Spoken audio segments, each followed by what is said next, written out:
प्रार्थना करते हैं और भाई कन्नू हमारे बीच में प्रार्थना करेंगे। आइए हम प्रार्थना करें। सर्वशक्तिमान हमारे जीवित और महान परमेश्वर पिता, धन्यवाद देते हैं पिता परमेश्वर आज के खूबसूरत दिन के लिए प्रभु। आपने हमारे जीवन में दिया है प्रभु, और आज का दिन अनोखा दिन है प्रभु, आपकी महिमा का है। होने देना पिता परमेश्वर, आपके वचन के अनुसार कि उद्याचल से लेकर अस्ताचल तक आपके नाम की स्तुति होनी चाहिए प्रभु। होने देना इस समय को, इस शाम की सभा को हम आपके हाथों में सौंपते प्रभु। हमारे जीवनों से आपके नाम की बढ़ाई हो प्रभु, आपके पवित्र नाम की स्तुति हो, आपके नाम की जय जयकार हो। होने देना पिता परमेश्वर, हमारे स्तुति में पिता परमेश्वर आप विराजमान होना।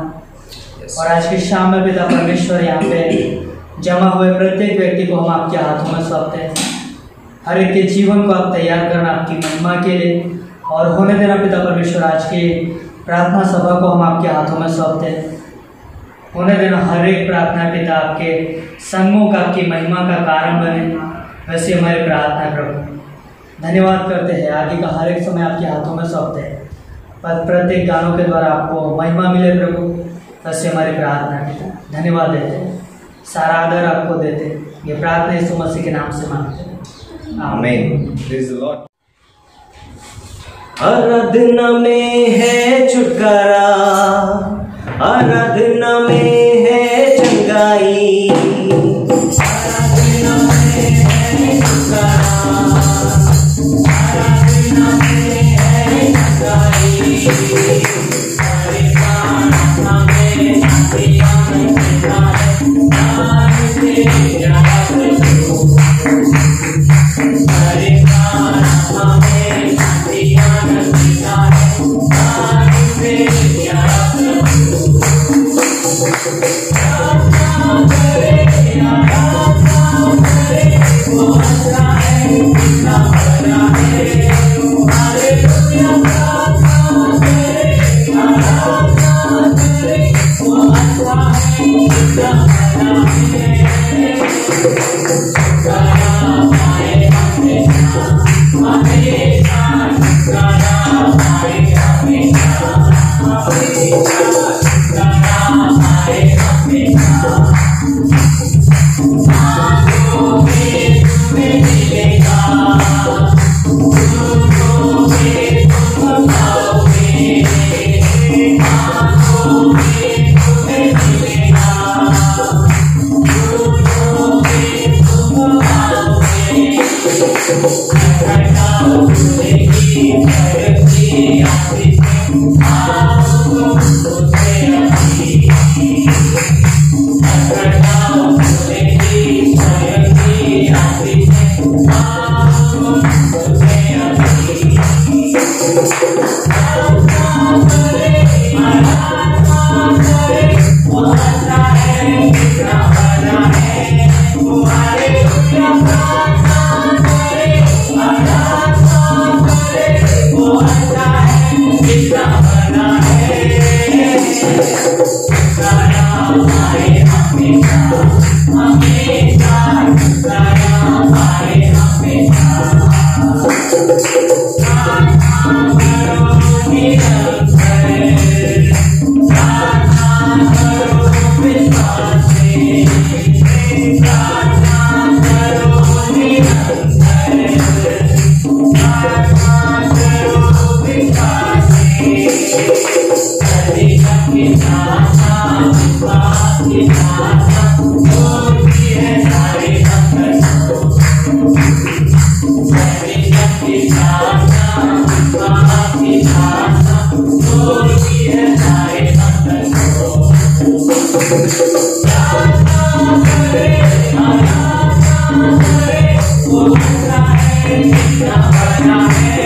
वो हालेलुया। प्रार्थना करे, आराधना करे, वो अच्छा है, कितना बड़ा है। छुटकारा पाए हमेशा, हमेशा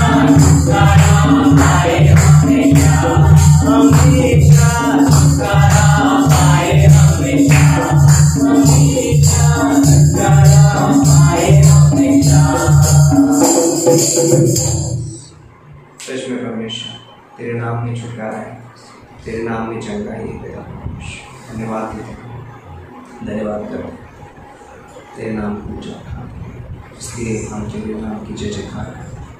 इस गीत गाएंगे, बोलो जय मिलकर जय,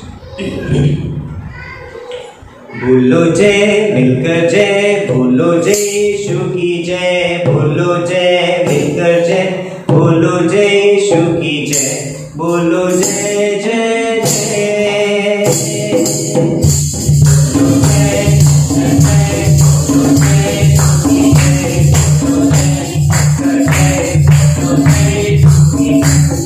जय मिलकर जय, बोलो जय यीशु की जय,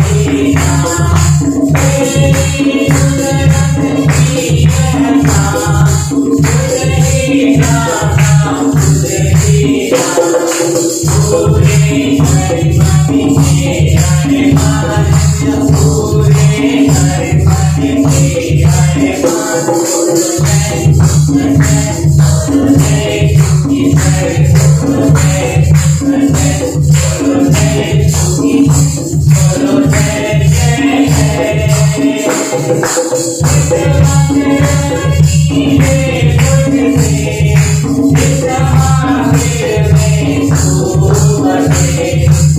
जय।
तू है योग्य, तू महिमा के योग्य परमेश्वर, तू दयालु है पिता परमेश्वर, तू सामर्थ्य है, तू अनुग्रह करने वाला परमेश्वर।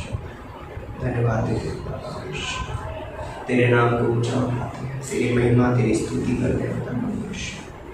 धन्यवाद करते हैं, सारा आदर महिमा तुझे देते हैं। आज की सभा को और आने वाले संदेश को भी तेरे हाथों में सौंपते हैं।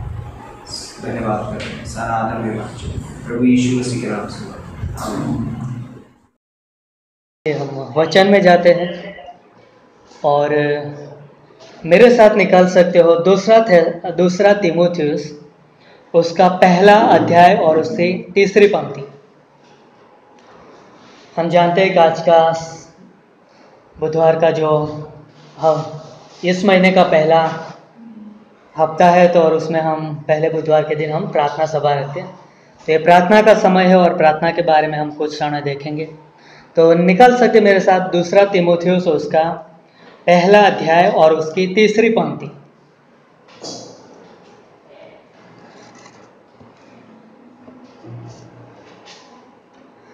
तो यहाँ पर से इस प्रकार से लिखा है, जिस परमेश्वर की सेवा में अपने बाप दादों की रीति पर शुद्ध विवेक से करता हूँ, उसका धन्यवाद हो कि मैं अपनी प्रार्थना में तुझे लगातार स्मरण करता हूँ।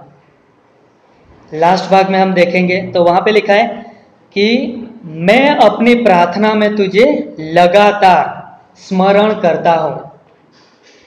तो आइए हम वचन के लिए प्रार्थना करते हैं। सारे आदर के योग्य परमेश्वर पिता, हम आपके पवित्र और जीवित नाम को ऊंचा उठाते प्रभु। धन्यवाद करते हैं, आप विश्वास योग्य हो हमारी प्रार्थना को सुनने के लिए और उस प्रार्थना को जवाब देने के लिए। होने देना पिता परमेश्वर, आज की शाम की प्रार्थना सभा को हम आपके हाथों में सौंपते हैं।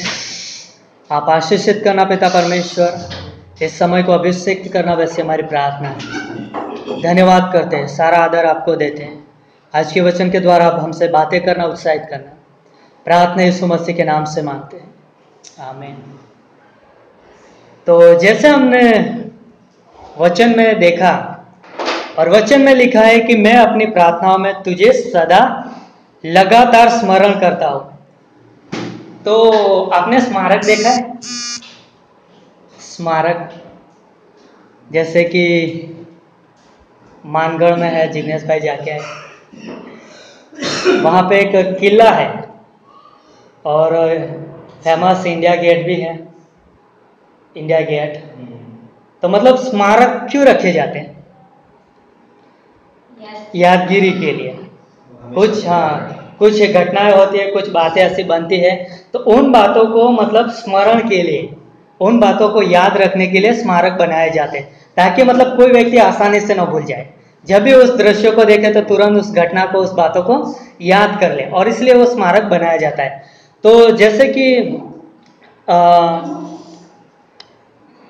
एक बार प्रार्थना के विषय में ये चीज़ें कि प्रार्थना के बारे में भी हमें मतलब कि जैसे हमने वचन में पढ़ा, तो वचन में लिखा था कि उसका धन्यवाद हो कि मैं अपनी प्रार्थनाओं में तुझे लगातार स्मरण करता हूँ। तो मतलब कि प्रार्थना में स्मरण करना, प्रार्थना में याद करना। तो एक बार हम बाइबल कॉलेज में थे और बाइबल कॉलेज में उस समय में पास्टर काल भी थे, और पास्टर काल हम नए बाइबल कॉलेज में पहुंचे थे और बहुत सारे लोग थे बाइबल कॉलेज स्टूडेंट, और वहाँ पे बाइबल कॉलेज के अंदर नए आए थे और काफ़ी सारे लोग थे। और पहली बार हम जब पास्टर काल से मिले चर्च सर्विस में, तो उन्होंने मतलब हमारे साथ परिचय किया, हमारा नाम पूछा, हमें सबके साथ। और फिर 2 हफ्ते के बाद हम वापस फिर पास्टर काल से मिले। लेकिन सोचो कि पास्टर काल को सभी का मतलब नाम याद है, एक ही बार मुलाकात हुई और 2 हफ्ते के बाद उनको सभी का नाम पता है। तो मैं सोच में पड़ गया कि ऐसा क्यों। लेकिन फिर मतलब उनके ऑफिस में पता चला कि सभी स्टूडेंट, जितने भी बाइबल कॉलेज विद्यार्थी मिशनरी सीखने के लिए आते थे बाइबल कॉलेज, उन सभी के फोटो रहते थे, उन सभी के फोटो अपने टेबल पे रखते थे, और सभी के फोटो मतलब उस पर नाम लिखा रहता है, और सभी के लिए वो प्रार्थना करते थे। और उनके ऑफिस रूम में देखो तो पूरे ऑफिस रूम में हर एक मतलब कि मिशनरियों के फोटोज रहेंगे, उनके मिशनरियों के परिवार के, उनके बच्चों के, हर एक व्यक्ति के, और हर एक के लिए मतलब वो प्रार्थना करते। तो सोचो कि मतलब कि किसी को पता ही नहीं होगा कि यहाँ पे मेरे लिए प्रार्थना हो रही, लेकिन सोचो कि पास्टर काल लोगों के लिए प्रार्थना करते थे, लोगों को मतलब उनके ऑफिस में बैठ के मतलब लोगों को स्मरण करते थे, लोगों को याद करते थे और लोगों को प्रार्थना करते थे। तो कहने का मतलब यही था कि प्रार्थना, जब हम प्रार्थना करते हैं तो प्रार्थना में हम लोगों को याद करते हैं, लोगों को हम स्मरण करते हैं, लोगों को हम इसलिए स्मरण करते हैं ताकि हम उनके लिए प्रार्थना करते हैं। और हम देखते हैं कि जैसे कि पास्टर काल भी लोगों को याद करते, तो हम मतलब क्यों मतलब वो सारी चीज़ें था वहाँ पे, फोटो का एल्बम, ताकि वो स्मरण करें, प्रार्थना करें। तो उसी तरह से प्रार्थना एक ऐसी बात है कि प्रार्थना में हम लोगों को लंबे समय तक हम याद कर सकते। कई बार हो सकता है व्यक्ति हमें पहली बार मिला, लेकिन हम उनसे अलग हो गए तो हम भूल सकते हैं, लेकिन यदि उसने प्रार्थना विनती दिया है तो हम अपनी प्रार्थना में उनको याद रख सकते हैं। तो यदि हम उनको हमेशा के लिए हम अपनी प्रार्थना में उनको स्मरण रखेंगे तो हमेशा उनको याद करते रहेंगे, हम उनको कभी भूलेंगे नहीं। तो क्या आप चाहते हो कि हम लोगों को भूल जाए? नहीं, हम नहीं चाहते कि हम लोगों को भूल जाए, हम नहीं चाहते कि लोगों को आशीष न मिले। हम चाहते हैं कि लोग सुरक्षित रहे, हम चाहते हैं कि लोगों की प्रार्थना का जवाब मिले, और ये परमेश्वर की इच्छा है। परमेश्वर की इच्छा है कि अविश्वासी जो परमेश्वर को नहीं जानता है वो कोई भी नष्ट न हो, कोई भी परमेश्वर से अलग न हो। ये परमेश्वर की इच्छा है। परमेश्वर की इच्छा ये भी है कि कोई अविश्वास मतलब कोई भी विश्वासी अपने पाप के अंदर रहकर अपना जीवन न बिताए। परमेश्वर की इच्छा है कि कलीसिया में आत्मिक जागृति हो। परमेश्वर की इच्छा है कि कलीसिया एक एकता के अंदर बनी रहे, और इसीलिए एक विश्वासी होने के नाते हमें क्या करना पड़ेगा? हमें अपनी प्रार्थनाओं में लोगों को स्मरण करना पड़ेगा। किसको?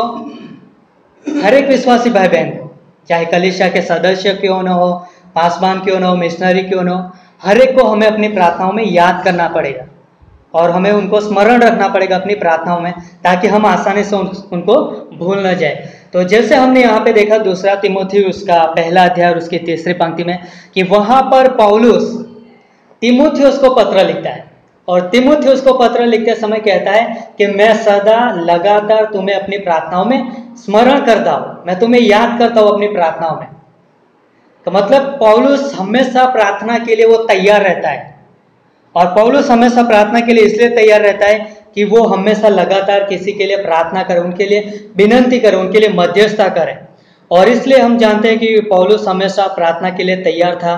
चाहे वो हम उनके जीवन के बारे में देखें तो यहाँ पे सिर्फ तीमुथियुस के लिए भी नहीं, लेकिन हम उनके पत्रियों में और भी पत्रियां हैं उनकी पढ़े तो, जैसे कि वो जेल में रह के कलीसिया के लिए प्रार्थना करते हैं।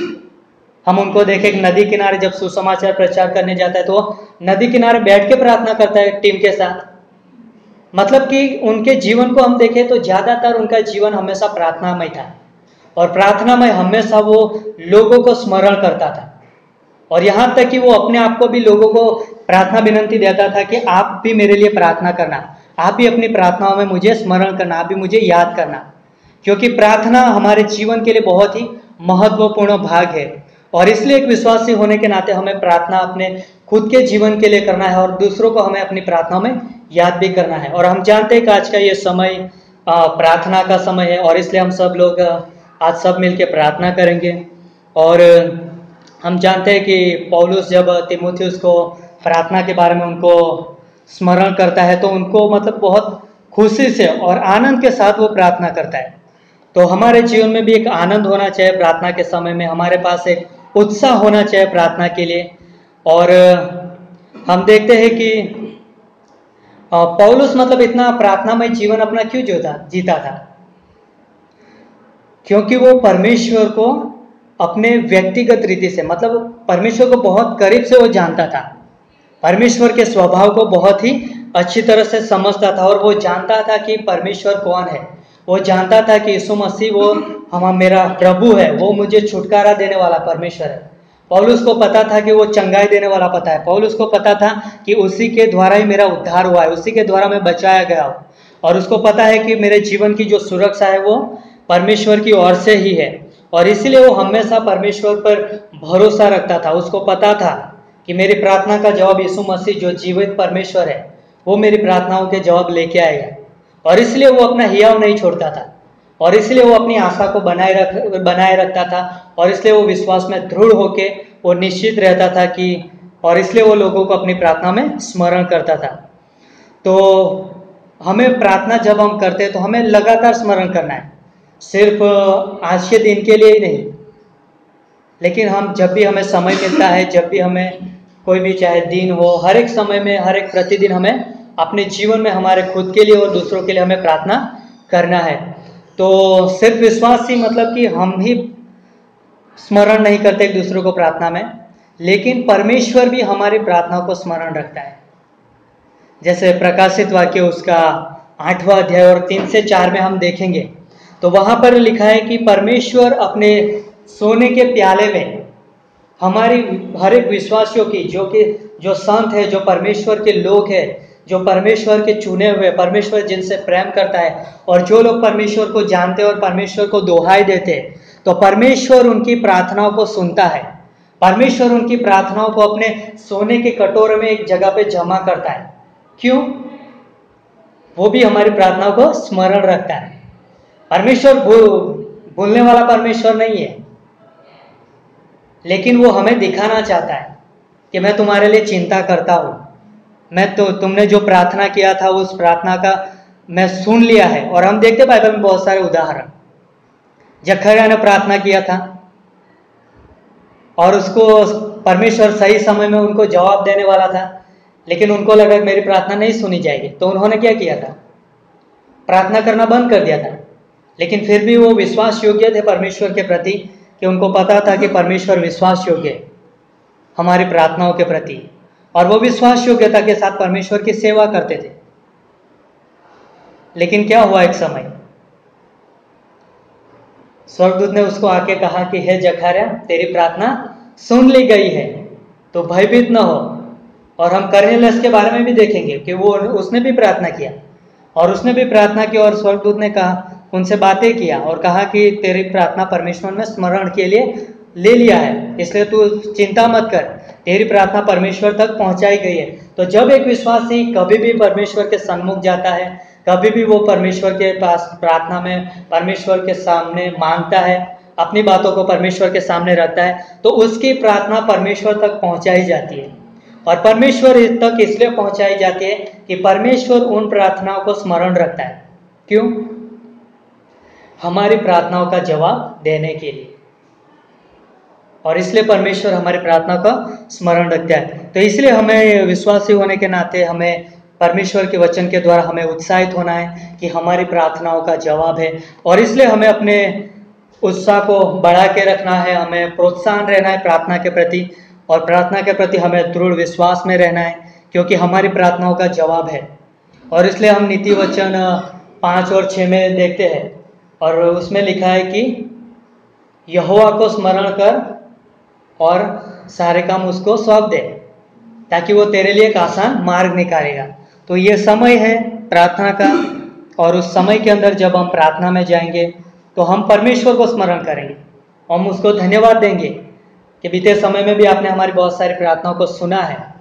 हम उसको आदर देंगे, हम उनको प्रार्थना करेंगे एक दूसरे के लिए, और हम उसको बताएंगे, और हमारा परमेश्वर हमारी प्रार्थना को सुनता है। तो हम जानते हैं कि ये समय प्रार्थना के है, और प्रार्थना के समय में हमारे पास लिस्ट भी है प्रार्थना का, और हम लोगों को प्रार्थना में स्मरण करेंगे और एक दूसरे के लिए याद करेंगे, और एक दूसरे की आत्मिक जीवन की जो भी ज़रूरत है, कलीसिया के विश्वासी लोगों को आत्मिकता में बढ़ने के लिए, और उनकी जो भी मतलब ज़रूरत है, आत्मिक ज़रूरत है, परमेश्वर के वचन में, सिद्धांतों में बढ़ने के लिए, परमेश्वर के समझ में बढ़ने के लिए, और आर्थिक ज़रूरतें भी है घर परिवार की, तो सारी ज़रूरतों को परमेश्वर पूरा करता है। तो क्यों ना हम इस समय में प्रार्थना करते हैं और हम आगे प्रार्थना में जाते हैं।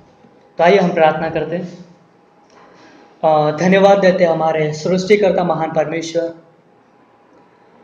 हम आपके जीवित नाम को ऊंचा उठाते प्रभु।